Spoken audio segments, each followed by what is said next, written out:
Hello friends, मैं अनिकेत जायसवाल। मेरे इस यूट्यूब चैनल टारगेट आप स्टूडेंट में आप सबका स्वागत है। आप लोग कैसे हैं और आपकी पढ़ाई कैसी चल रही है? आई होप आप लोग सब कोई ठीक होंगे और आपकी पढ़ाई भी अच्छे से चल रही होगी। तो मैं आप सोच रहे होंगे कि इस व्हाइट बोर्ड पे मैंने कोई टॉपिक क्यों नहीं लिखा हूँ। तो सबसे पहले मैं आपको बता देता हूँ कि आज की इस वीडियो में हम लोग कुछ पढ़ेंगे नहीं, सिर्फ बातें करेंगे। ठीक है। बहुत दिनों से मैं सोच रहा था कि मैं आपके सामने कोई बातें लेकर आऊं, कुछ बातों को लेकर आऊं। तो मैं आज बहुत सारी बातों को लेकर यहाँ पे उपस्थित हुआ हूँ। हम बहुत सारी बातें आपसे करने वाले हैं। ठीक है। और उससे पहले अगर मेरे चैनल को अभी तक सब्सक्राइब नहीं किए हैं आप लोग, तो प्लीज सब्सक्राइब कर दीजिए, रिक्वेस्ट है आपका। अगर आप मेरे चैनल को सब्सक्राइब कर देते हैं तो मुझे मनोबल बढ़ता है, मोटिवेट हम होते हैं। और जब मोटिवेट होते हैं तो बहुत ज्यादा परिश्रम करते हैं और परिश्रम करके अब मैं बहुत सारी वीडियो को बनाते हैं हम। ठीक है। तो इसलिए मेरे चैनल को सब्सक्राइब कर दीजिए, मोटिवेट मुझे कीजिए और मुझे मनोबल बढ़ाइए। ठीक है। तो मैं जो बातें करने वाला हूँ, बहुत लोगों को ये बातें पसंद ना आए, बकवास लगे इस बातों को। तो मैं उन लोगों से भी निवेदन करता हूँ कि आप लोग इस बातों को ध्यान से सुनिएगा। ठीक है। मैंने देखा इस दुनिया में दो तरह के स्टूडेंट्स को देखा जो बहुत ज्यादा प्रॉब्लम में होते हैं। पहले वो जिनके घर में जो परिस्थिति होती है वो अच्छी नहीं होती है, पैसे की प्रॉब्लम होती है। और दूसरा वो जो पारिवारिक समस्या होती है, घर में फूट होती है। तो एक घर में फूट होती है, घर में फूट पारिवारिक समस्या भी होती है। पारिवारिक समस्या एक मैंने इनको देखा, और दूसरा जिनके घर पैसे की प्रॉब्लम होती है, पैसे की समस्या होती है। जिनके घर पारिवारिक समस्या होती है मैंने उनको भी देखा, और जिनके घर पैसे की प्रॉब्लम होती है, जैसे फाइनेंशियल प्रॉब्लम होती है, उनके भी हमने देखा। जो पारिवारिक समस्या होती है, जैसे एक घर में 3 भाई हैं, ठीक है, और 2 बहन हैं। और माता पिता का जो उम्र है वो ढलते हुए चला जाता है। तीनों भाइयों की शादी हो जाती है। पहले सबसे बड़े की होती है, फिर दूसरे नंबर वाले की होती है, फिर तीसरे नंबर वाले की भी हो जाती है। और इसमें एक बहन की भी शादी हो जाती है। और जो तीनों भाइयों की तो शादी हो जाती है, बहन तो अपने घर चली जाती है, एक ससुराल अपने चली जाती है। जो 3 भाइयों की शादी होती है, जो उनकी पत्नियां होती हैं, परिवार लंबा हो जाता है, बच्चे हो जाते हैं। और एक जो बहन बचती है जिसकी शादी नहीं हुई होती है, एक वो बहुत पढ़ने में मन लगाती है, पढ़ने की ललक होती है उसको, पढ़ने की कुछ करके दिखाने की ललक होती है। इस दुनिया को कुछ करके दिखाने की ललक होती है, कि अपने परिवार को कुछ दिखाने की ललक होती है। तो वो ये अकेली पड़ जाती है।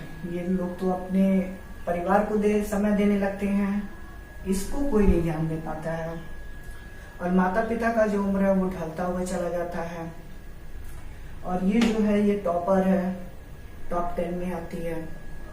अक्सर ये जो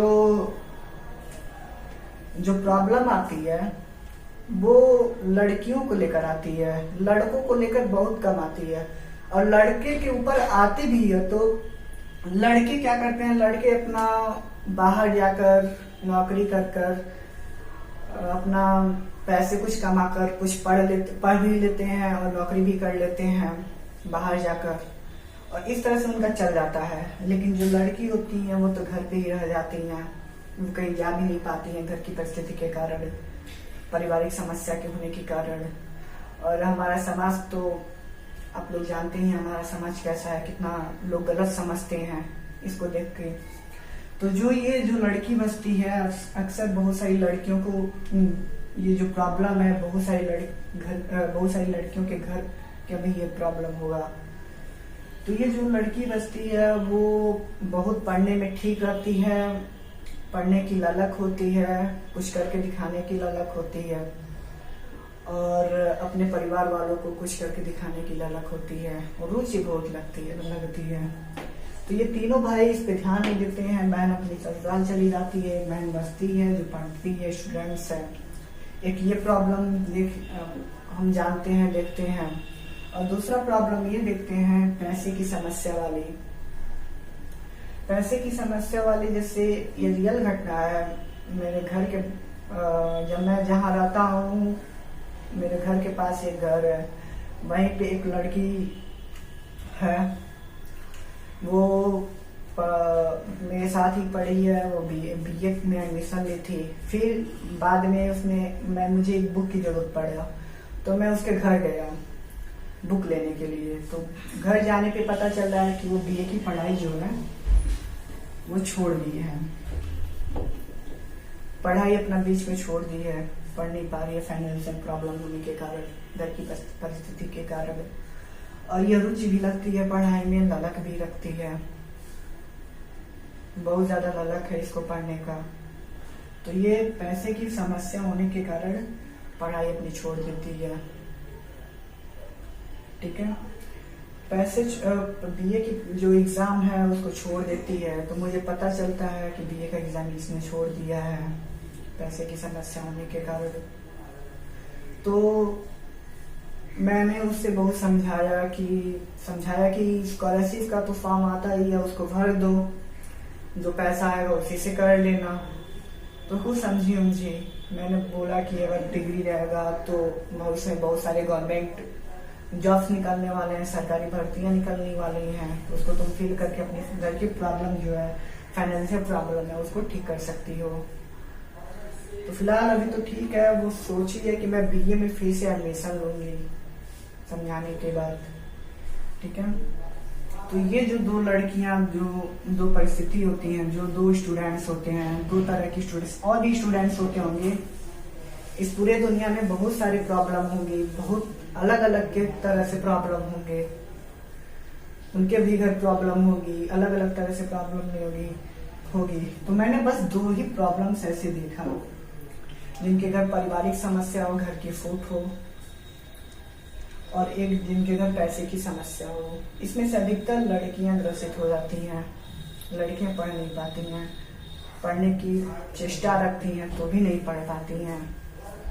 तो मैं आप लोग से निवेदन करता हूँ, रिक्वेस्ट करता हूँ कि मैं जो इस वीडियो को बना रहा हूँ, आप लोग जिनके घर भी अगर ये प्रॉब्लम देखें, जिनके घर भी आप लोग ये प्रॉब्लम देखें, तो कृपया करके मेरी इस पूरी वीडियो को उनके घर तक पहुंचाने का कष्ट करें, ताकि वो मेरे वीडियो को देखकर कुछ तो पढ़ सकें, कुछ तो पढ़ाई के प्रति चेष्टा रख सकें, फिर से वो चेष्टा आ जाए, ललक आ जाए, जो पढ़ने वाला ललक था।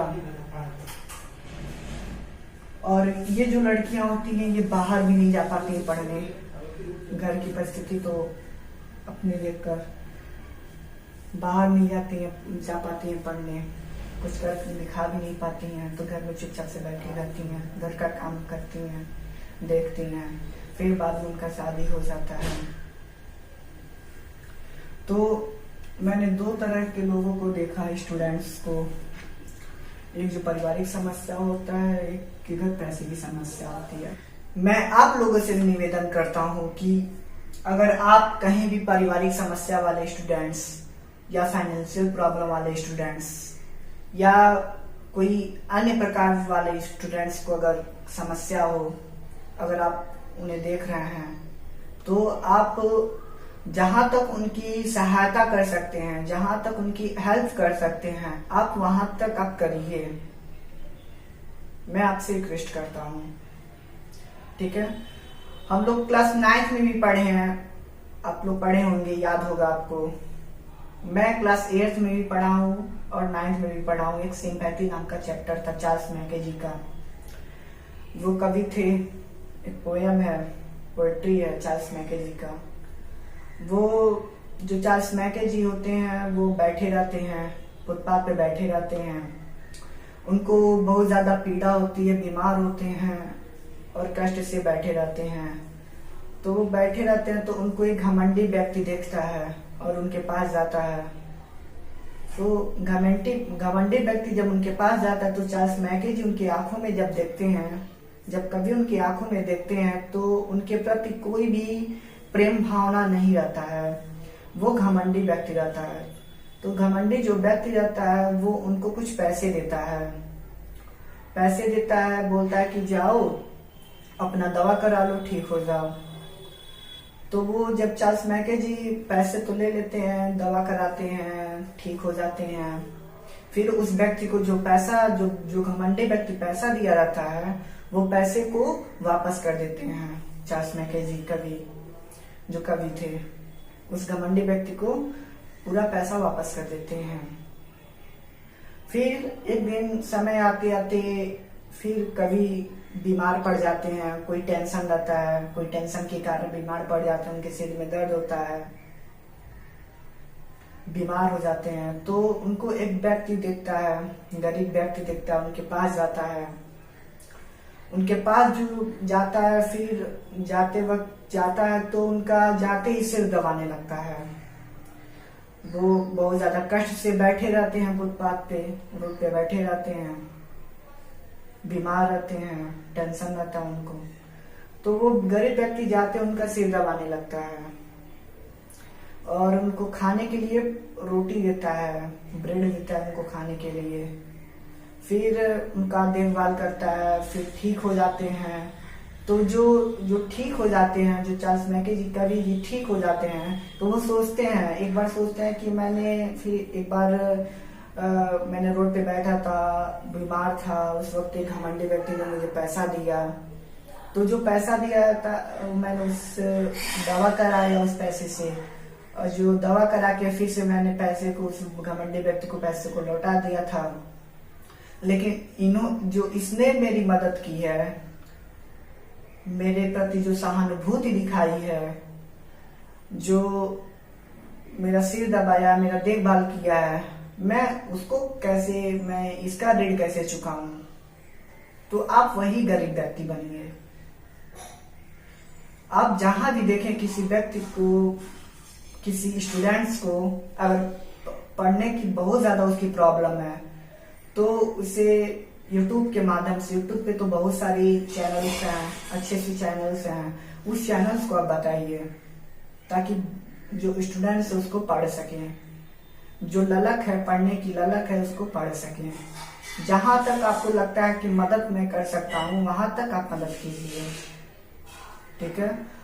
और अगर आप देखें तो जहां तक मेरा भी जो मेरा चैनल है उस चैनल को बहुत ही ज्यादा शेयर कीजिए ताकि जो लड़की या लड़का कोचिंग के लिए नहीं कर पा रहे हैं, कोचिंग नहीं जा पा रहे हैं, कोचिंग बाहर जाकर नहीं कर पा रहे हैं फाइनेंशियल प्रॉब्लम होने के कारण या पारिवारिक समस्या होने के कारण या बहुत सारी समस्याएं हैं हमारे देश में, उन वजह से अगर नहीं कोई जा पा रहा है पढ़ने, तो इस चैनल को देखकर पढ़ाई कर सके, कुछ कर सके, अपना सपना को पूरा कर सके, ठीक है।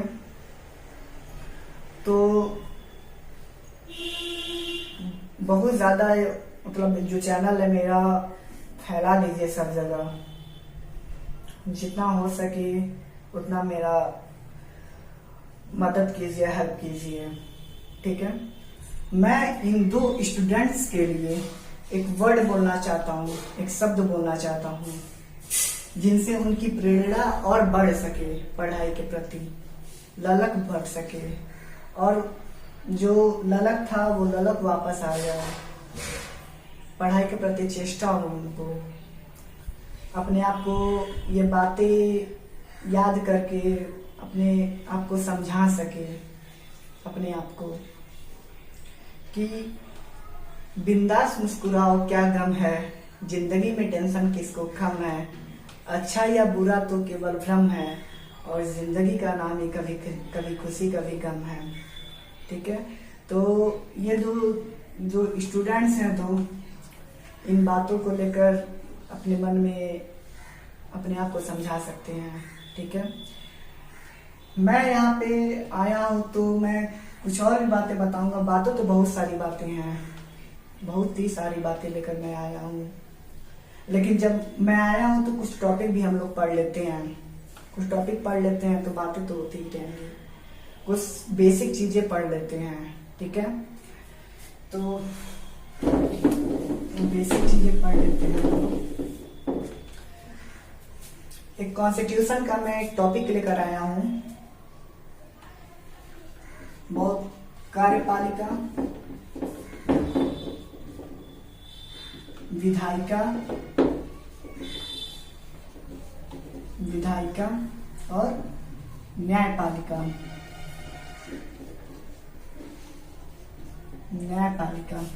ठीक है, कार्यपालिका क्या होती है, विधायिका क्या होती है और न्यायपालिका क्या होती है। तो जो विधायिका होती है वो विधेयक बनाने का काम करती है, कानून बनाने का काम करती है। ठीक है, नियम बनाती है विधायिका। और जो विधायिका विधेयक जो बनाती है, उस विधेयक को लागू कौन करता है, तो कार्यपालिका लागू करता है। ठीक है, और लागू जब कर देता है तो उस नियम का, उस कानून का जब कोई उल्लंघन करता है तो न्यायपालिका उसको सजा देती है। ठीक है, तो आप लोग समझ गए कि विधायिका क्या होती है, कार्यपालिका क्या होती है और न्यायपालिका क्या होती है। विधायिका जो होती है वो विधेयक बनाती है, कार्यपालिका जो होती है वो उस विधेयक को लागू करती है, न्यायपालिका क्या करती है, जब कोई कानून बनता है या विधेयक बनता है, अगर उसका कोई उल्लंघन करता है कोई नागरिक, तो न्यायपालिका क्या करती है, सजा देती है। तो जो कार्यपालिका होती है वो 2 स्तर पे होती है। ठीक है, एक केंद्र स्तर पे कार्यपालिका होती है,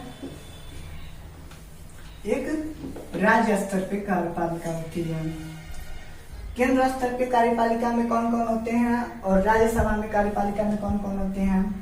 तो केंद्र स्तर पे जो कार्यपालिका होती है उसमें सबसे पहले राष्ट्रपति होते हैं,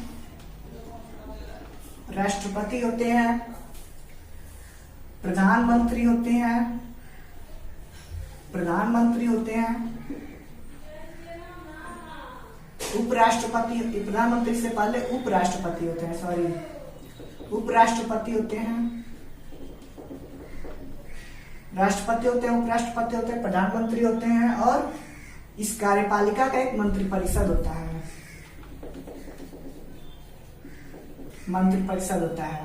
और राज्य स्तर पे कार्यपालिका के रूप में कौन काम करते हैं, तो राज्यपाल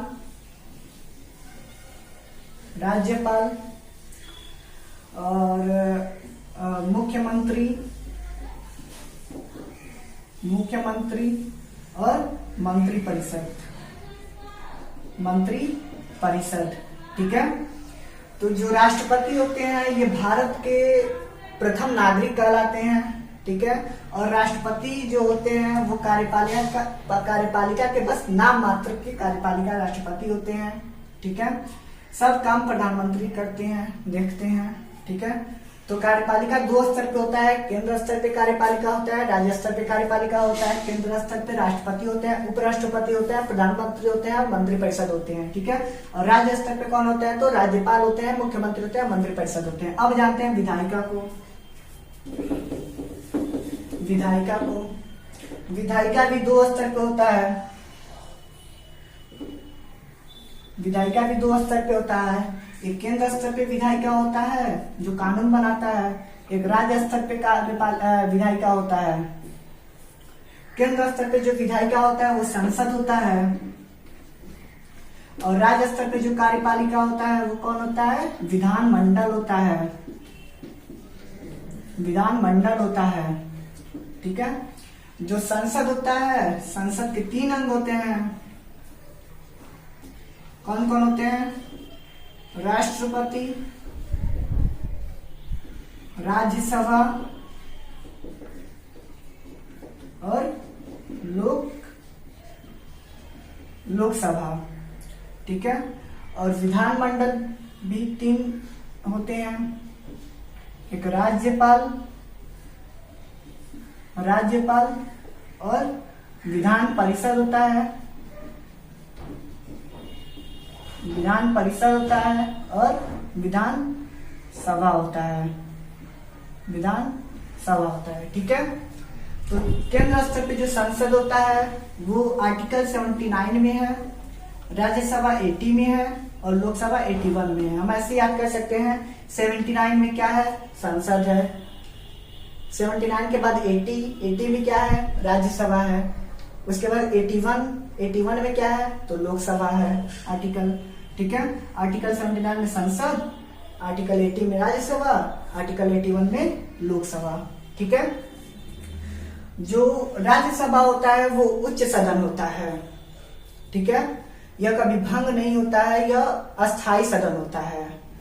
और राज्यसभा में अधिकतम सीटों की संख्या 250 और मिनिमम सीटों की संख्या 245। अधिकतम सीटों की संख्या कितनी है, 250 है। कम से कम सीटों की संख्या कितनी है, 245 है। लोकसभा में अधिकतम सीटों की संख्या 550 है अधिकतम, और लोकसभा में कम से कम सीटों की संख्या कितनी है, 545 है। ठीक है, और अब आते हैं कि राज्य के जो विधायिका है वो विधानमंडल है। विधानमंडल की व्यवस्था किसमें की गई है, तो 168 में किया गया है। अनुच्छेद 168 में विधानमंडल की व्यवस्था किया गया है। अनुच्छेद 169 में विधान परिषद की व्यवस्था किया गया है और अनुच्छेद 170 में विधानसभा की व्यवस्था किया गया है। ठीक है, तो जो विधान परिषद है, विधान परिषद कोई जरूरी नहीं है कि सब राज्य में हो, जो राज्य इसको चाहता है रखने के लिए वो राज्य रख सकता है। ठीक है, लेकिन जो विधानसभा होता है ये हर राज्य में होना अनिवार्य है। विधानसभा जो होती है 2 या 2 से अधिक राज्यों के लिए एक विधानसभा की व्यवस्था किया गया है। और विधान परिषद जो है वो हमारे भारत में बस 6 राज्यों के पास विधान परिषद है। 6 राज्य चाहते हैं कि मेरे पास विधान परिषद हो, तो 6 राज्यों के पास विधान परिषद है। और जो राज्य इसको चाहता है रख भी सकता है या नहीं भी रख सकता है, ये कोई अनिवार्य नहीं है, लेकिन विधानसभा अनिवार्य है। ठीक है, तो आइए अब जानते हैं कि विधान परिषद कहाँ कहाँ पे है। मैप के द्वारा हम देखते हैं कि विधान परिषद कहाँ कहाँ पे है। तो विधान परिषद 6 राज्यों में है। तो आइए मैप के द्वारा हम देखते हैं, मैप के द्वारा देखते हैं।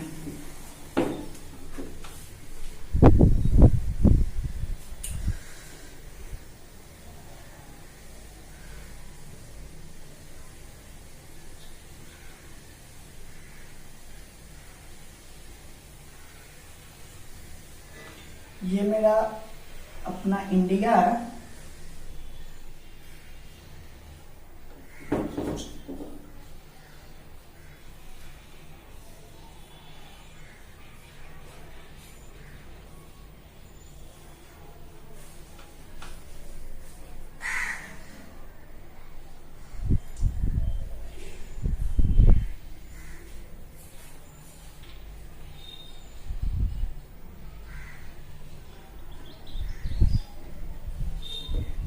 ये इंडिया है मेरा। ठीक है,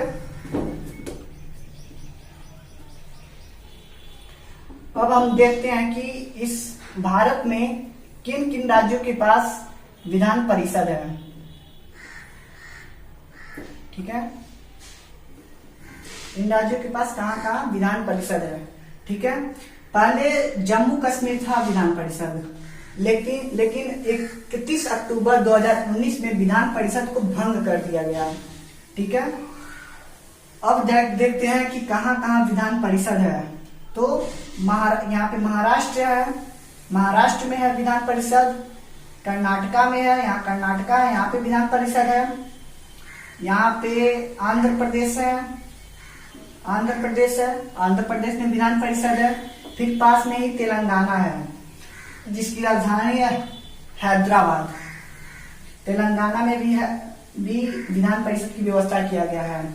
यहीं पे अपना जो राज्य है यूपी में भी विधान परिषद की व्यवस्था किया गया है। और पास में बिहार है, बिहार में भी विधान परिषद की व्यवस्था किया गया है। ठीक है, और जम्मू कश्मीर में पहले था, पहले था विधान परिषद, जो 31 अक्टूबर 2019 को खत्म कर दिया गया, भंग कर दिया गया विधान परिषद को। ठीक है, तो इन मैप के द्वारा हम देखें कि विधान परिषद कहाँ कहाँ पे है। तो हमने समझा कार्यपालिका, विधायिका और न्यायपालिका। न्यायपालिका क्या होता है, तो जैसा कि हमने बताया कि विधायिका जो होती है वो विधेयक बनाता है, कार्यपालिका उसको लागू करता है, और जो लागू करने के पश्चात जो उसका उल्लंघन करता है तो न्यायपालिका सजा देती है।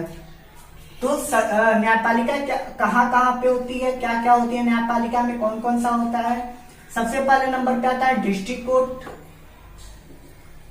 मतलब क्रम से अगर देखा जाए तो अगर भारत में 3 प्रकार के कोर्ट की व्यवस्था किया गया है। सबसे पहला जो होता है जहाँ सब मुकदमा, मतलब जो लंबित मुकदमे होते हैं, जो पूरे भारत को लेकर जो मुकदमे चलते हैं वो सुप्रीम कोर्ट में चलते हैं, सुप्रीम कोर्ट में चलते हैं। और जो राज्य के मुकदमे होते हैं वो हाई कोर्ट में चलते हैं, और जो जिला का मुकदमा होता है वो डिस्ट्रिक्ट कोर्ट में चलते हैं। तो सबसे पहले सुप्रीम कोर्ट होता है, फिर हाई कोर्ट होता है, फिर डिस्ट्रिक्ट कोर्ट होता है। ठीक है, उम्मीद है ये आपको समझ में आया होगा। समझ में आया होगा तो लाइक कर दीजिएगा। ठीक है, तो आज के इस वीडियो में हम इतने ही रहने देते हैं, मिलते हैं जस्ट नेक्स्ट वीडियो में। ठीक है, और जैसा कि हमने शुरू में बताया कि मेरे चैनल को अभी तक आपने सब्सक्राइब नहीं किया है तो सब्सक्राइब कर दीजिएगा। ठीक है, तो अब मैं नेक्स्ट वीडियो में पृथ्वी की गतियों को बताऊंगा। ठीक है, तब तक के लिए मैं यहीं तक रहने देता हूं। तब तक के लिए आप लोग मस्त रहिए, सतर्क रहिए और सावधान रहिए। ठीक है, थैंक यू वेरी मच।